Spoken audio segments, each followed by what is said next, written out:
Hi all, this is Alan with Bothell STEM Coach, and today we're continuing on with AP Physics 1 circuits free response questions.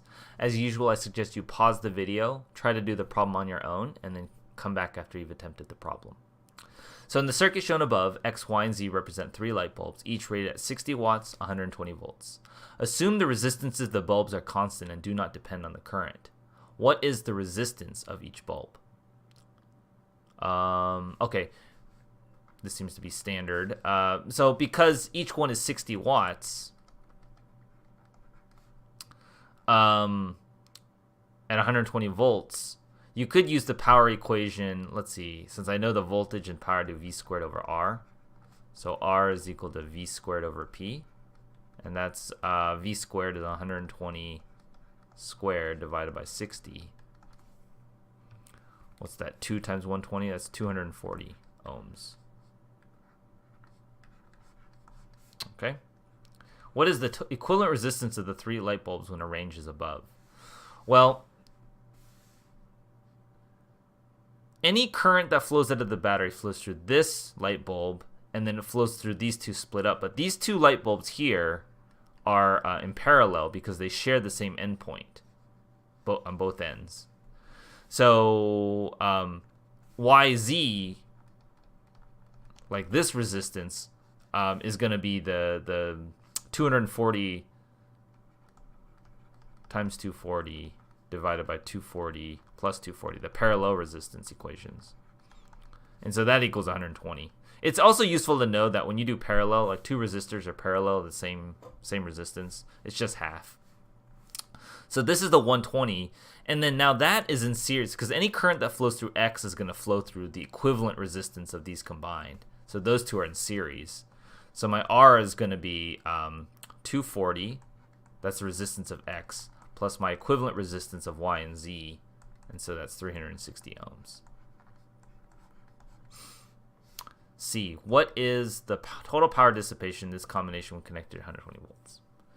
Well, to get the total power, I look at the source.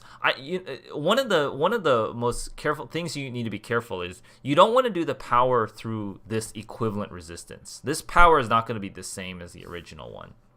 And that's because while it was useful to help us find voltages and everything, it's not useful for us to find power. So the easiest way to find power is to just say how much power is the battery pulling out. Well, I can use the equivalent resistances to find the current. The current's going to be V over R, and it's 120 volts divided by 360 ohms. So what's that? That's 1/3 of an amp. Okay. And then the power that the battery draws is I times V, and that's 1/3 of an amp times 120 volts. So, oh, I shouldn't be able to do that. That's 40 watts. D, what is the current in bulb X? The current in bulb X is the same as the current that we found before, 1/3 of an amp, because in our equivalent circuit, all the current that comes out of the battery is going to flow through current X. It could flow through light bulb X. What is the potential difference across bulb X? Well, the potential difference, V is equal to IR.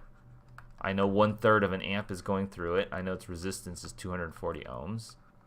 That's equal to 80 volts. F, what is the potential difference across bulb ZD? This one's a little bit trickier. You could either do the 1/3 of an amp times the equivalent resistance, which was 120 ohms, and you would get 40 volts. Or you could recognize that this whole thing has to be a 120 volt drop.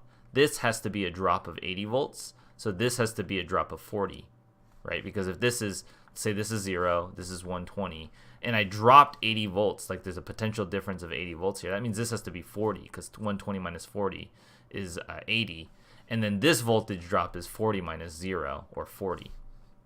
Or you could do V equals IR with the equivalent resistance of these 2 combined. So, hope you found that helpful. I'll see you in the next video. Thanks for watching the video, guys. Please leave a comment, like, or subscribe below to catch up more of the content. And see any links below. I offer free homework help on Twitch and Discord. See you guys in the next video.